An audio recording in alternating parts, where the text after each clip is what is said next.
अब ये नाली पुलिया, इस सड़क मरम्मत कराना, मंच बनवाना, अगर ये विधायक का काम है तो मैं बिना विधायक रहते ये सब काम करता हूँ और आगे भी कर लूँगा। लगातार सोनपुर विधानसभा क्षेत्र में घूम रहे हैं, मुख्य क्या समस्या आपको देखने को मिल रही है सोनपुर? जो व्यक्ति, जो प्रतिनिधि पिछले 30-35 वर्षों में अगर अपने क्षेत्र में 100 लोगों को रोजगार, स्वरोजगार की व्यवस्था नहीं करा सकता है तो आप उनसे अपेक्षा क्या रखते हैं? इमरजेंसी में सिजेरियन हो जाए, जो बेसिक ट्रॉमा केयर है जहाँ पे एक्सीडेंटल मरीजों को ट्रीट किया जाए, तो ये मेरा मुख्य तौर से डिमांड है बीइंग डॉक्टर।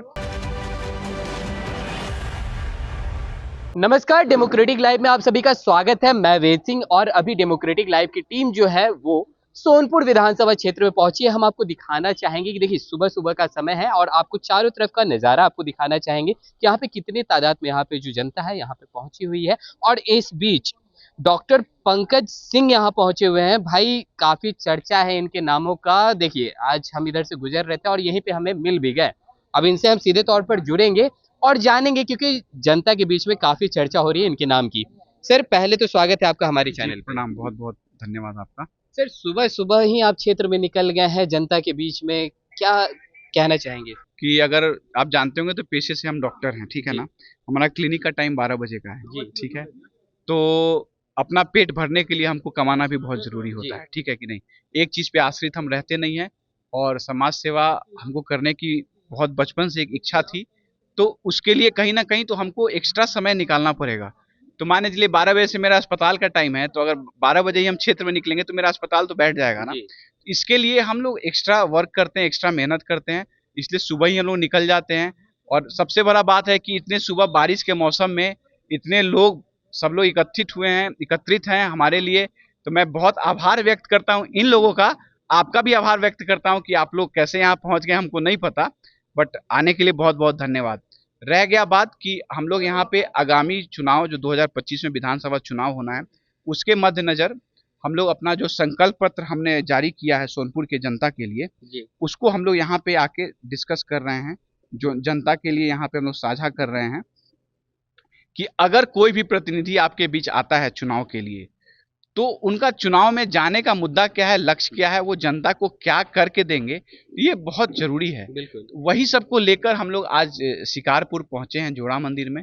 पहले भी यहाँ हम लोग का आना जाना हुआ है। देखिए अब चुनाव है, सब लोग आते जाते रहेंगे, बट हम लोग चुनाव की तैयारी पिछले 6 वर्षों से कर रहे हैं। सब लोग के बीच में आते हैं, जाते हैं। बहुत लोग से पहले से भी हमारा बात है, संपर्क है, बट बहुत नए लोगों से मुलाकात होता है। संभव नहीं है कि एक बार में सब लोग से मिल लिया जाए। अभी भी बहुत लोग से मैं नहीं मिल पाया हूँ, उसके लिए मैं क्षमा चाहता हूँ।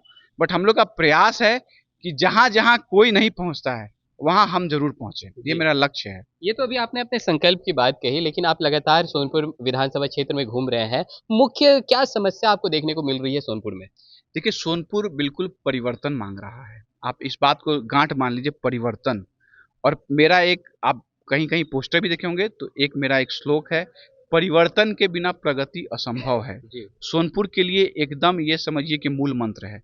यहाँ परिवर्तन चाहिए ही चाहिए, बिना परिवर्तन के कुछ नहीं होगा। क्योंकि हमारे जो यहाँ जनप्रतिनिधि रहे हैं पिछले 30 वर्षों से, 2 जनप्रतिनिधियों के बीच ये सारा मामला चल रहा है। बट सोनपुर में जो विकास पिछले 10 वर्षों से हमारे आरजेडी के विधायक हैं, उन्होंने क्या किया है, क्योंकि 10 वर्षों से मैं इस क्षेत्र में रह रहा हूँ, मैं पहले बाहर पढ़ता था, बट जब से हम वापस आए हैं तब से जब हमसे यहाँ देख रहे हैं कि 10 वर्षों में हुआ क्या है, मुझे कुछ समझ में नहीं आया। मैंने जनता से भी पूछने का प्रयास किया कि भैया आप ही लोग बताइए कि पिछला 10 साल में क्या हुआ यहाँ पे, कुछ आपको लगा है तो आप बताइए। तो बोले कि नहीं हमको तो नहीं पता। हम बोले 10 वर्ष का छोड़िए, आप पिछले 30 वर्ष का बताइए कि आपको क्या लगता है कि सोनपुर के लिए कुछ वैसा एकदम जो होता है ना गोल्ड स्टैंडर्ड, कुछ आपको काम लग रहा है जो विधायक के माध्यम से किया गया हो। तो भी लोग कोई नहीं बताया। हमने पूछा कि पिछले 30 वर्षों में अगर 100 आदमी को रोजगार या किसी तरह का स्वरोजगार का व्यवस्था विधायक निधि, विधायक फंड या किसी माध्यम से विधायक द्वारा कराया गया हो, आप हमको बता दीजिए। किसी को नहीं पता। तो जो व्यक्ति, जो प्रतिनिधि पिछले 30-35 वर्षों में अगर अपने क्षेत्र में 100 लोगों को रोजगार, स्वरोजगार की व्यवस्था नहीं करा सकता है, तो आप उनसे अपेक्षा क्या रखते हैं? मुझे तो लगता है रखना भी नहीं चाहिए आपको। मैं पब्लिक से वही पूछ रहा हूं कि आपके बीच में जो आता है उनसे आप पूछिए कि आप जब थे तो आपने क्या किया, और ठीक है हम आपको आगे भी आशीर्वाद देंगे तो आप क्या करिएगा। तो आप अपना लक्ष्य बताइए कि आप किस मोटिव से हमारे बीच में आ रहे हैं, और आपका पिछला बार जो आए थे तो क्या मोटिव था और उसने आप कहां तक खरे उतरे हैं, वो हमको रिपोर्ट कार्ड चाहिए। हमें जितने भी पूर्व विधायक हैं सबसे रिपोर्ट कार्ड चाहिए कि आपने किया क्या है। आप किए हैं तो हमको बताइए, साझा कीजिए रिपोर्ट। अब ये नाली पुलिया, इस सड़क मरम्मत कराना, मंच बनवाना, अगर ये विधायक का काम है तो मैं बिना विधायक रहते ये सब काम करता हूं और आगे भी कर लूंगा। चलिए एक आखिरी सवाल रहेगा, बातों को ज़्यादा लंबा नहीं खींचेंगे। आप भी डॉक्टर हैं, कहीं ना कहीं सोनपुर में अगर देखा जाए स्वास्थ्य व्यवस्था का कैसा हाल है, ये बताइए। देखिए, सोनपुर में अगर आप संकल्प पत्र पढ़िएगा हमारा, तो सोनपुर का जो सबसे बड़ा सरकारी व्यवस्था है दैट इज रेफरल हॉस्पिटल, ठीक है कि नहीं। अभी कुछ दिन पहले वहाँ पे एक मातृ शिशु सेवा चालू किया गया है, तो मैं अभी विजिट नहीं किया हूँ वहाँ पे क्या व्यवस्था है, बट हम लोग ने एक संकल्प पत्र में एक चीज़ डाला है कि सोनपुर में एक trauma care centre plus maternity centre, जहाँ पे कि इमरजेंसी सिजेरियन ऑपरेशन का व्यवस्था और बेसिक ट्रॉमा केयर सेंटर होना चाहिए, जिससे यहाँ पे हमारे जो गर्भवती महिलाएं हैं जिनको दर दर रात में भटकना पड़ता है, जिसके कारण माताओं को भी कभी कभी अपनी जान गंवानी पड़ती है, बहुत सारा नुकसान उठाना पड़ता है। बहुत बार जो पेट में जो शिशु होते हैं उनका भी नुकसान हो जाता है, क्योंकि ये सब चीज़ें अति शीघ्र होना चाहिए। मरीज यहाँ से वहाँ, वहाँ से यहाँ ट्रांसफ़र होते होते वो व्यवस्था में नहीं पहुँच पाता है और नुकसान होता है बच्चों और माता दोनों का। इसके लिए हम लोग का एक डिमांड है कि एक मैटरनिटी सेंटर यहाँ पे हो, कहीं भी हो, जो भी अस्पताल है, जहाँ पे इमरजेंसी में सिजेरियन हो जाए, जो बेसिक ट्रॉमा केयर है, जहाँ पे एक्सीडेंटल मरीजों को ट्रीट किया जाए। तो ये मेरा मुख्य तौर से डिमांड है। बीइंग डॉक्टर, ये सेवा हमने अपने हॉस्पिटल में दे रखा है, बट कहीं ना कहीं प्राइवेट अस्पताल में आप आते हैं तो कुछ ना कुछ तो शुल्क आपको देना पड़ेगा।